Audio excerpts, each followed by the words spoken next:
Ողջունում եմ բոլորիդ, խաղաղության դատավարությունը շարունակվում է, ինչպես տեղյակ եք վերաքննիչ դատարանում, մենք իհարկե շատ լավ հասկանում եւ բարձ դիտակցում ենք, որ սա ֆորմալ բնույթ է կրում եւ այստեղ որևէ փոփոխություն չի կարող լինել Արաչյանի դատավճռի հետ կապված, բայց դիտակցելով, որ միջազգային դատարան տանող ճանապարհը հենց դա է, մենք դիմել ենք վերաքննիչ դատարան, այդ մասին էլ հայտարարել ենք դատարանում, որևէ գաղտնիք չկա։ Նույնիսկ որոշ պաշտպաններ արդեն մտահոգություն են հայտնում դատական կոլեգիայի նիստում, որ այսպիսի դատավարությամբ եւ այսպիսի փաստերով գնալ միջազգային դատարան իրենց համար շատ ծանր կլինի եւ ամոթ է եւ պաշտոնապես են իրենք դատական ամբիոնից հայտարարում եւ չեն ուզում որպեսզի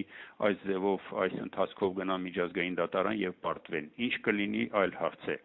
Անընդհատ դատավորը խոսում է բաց դատավարությունից, արդարությունից, արդարադատությունից, բայց ինչպես առաջին ատյանի դատարանն էլ հիմա էլ նույնն է, որևէ փոփոխություն, որևէ էական բան չկա։ Անցած շաբաթ իմ ելույթներ, իմ խոսքներ, ես ներկայացի թե ինչու եմ դիմել վերաքննիչ դատարան, խոսքս գրեթե նույնն էր, ինչ որ Արաչյանի դատարանի վերջին խոսքում, որ սա քաղաքական պատվերով եւ քաղաքական դատավարություն է, այս դատավարությունը որևէ կապ չունի քրեական հանցագործությունների հետ, սա էթնիկ պատկանելիության եւ ազգային ատելության հողի վրա դատավարություն է եւ այդպիսի մթնոլորտում է ընթանում եւ որ Արաչյանի դատավարությունը դատարանը ուրեմն Ադրբեջանի Հանրապետության քրեական դատավարության օրենսգրքի կոպիտ խախտումներ է թույլ տվել, մարդու եւ միջազգային իրավունքի կոպտագույն խախտումներ է թույլ տվել։ Խոսքս բնականաբար ընդհատվում էր դատախազների եւ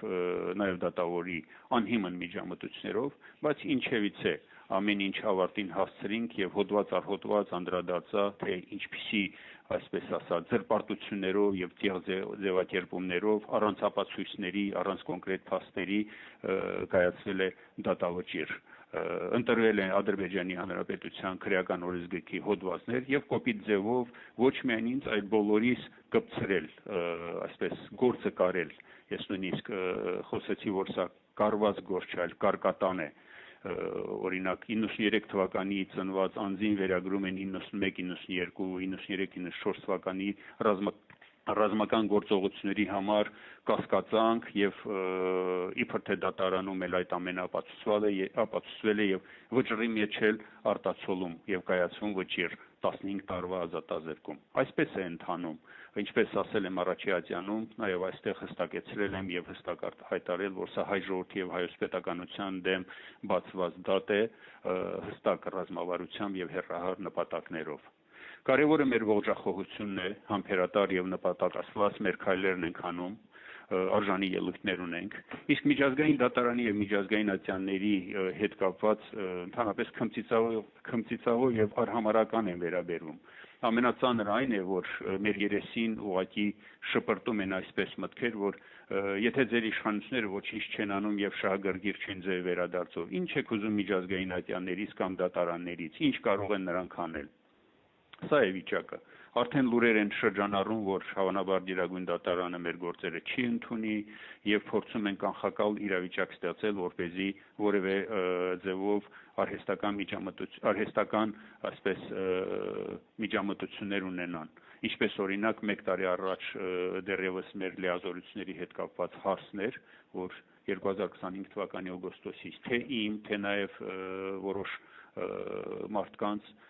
լիազորություններ տալու հանգամանքը մինչև հիմա չի լուծվել եւ չեն կարողացել ոչ մեր հարազատին, ոչ մեր իրավապաշտպանին լիազորություններ տալու։ Մինչև հիմա պատկերացրեք պաշտպանները չունեն, նույնիսկ այս պահի դրությամբ չունեն ոչ մեղադրական ակտը, ոչ մեղադրական եզրակացությունը եւ ոչ էլ դատավճիռը։ Դատավորը հետաքրքիր է մեր պահանջներից հետո որոշում կայացրեց, որ էլեկտրոնային տարբերակով թույլ է տալիս, որպեսզի պաշտպանները ծանոթանան դատավճռին, հասկանում եք, ծանոթանան, այսինքն նրանք չեն կարող իրենց ձեռքի տակ դա ունենալ։ Եվ պիտի ասեմ, որ արժանի ելույթներ ունենք, սպասում ենք այս փուլի ավարտին եւ հստակորեն մեր քայլերն ենք անում։ Մնացած ամեն ինչ նորմալ է, լավ մնացեք եւ պինդ եղեք։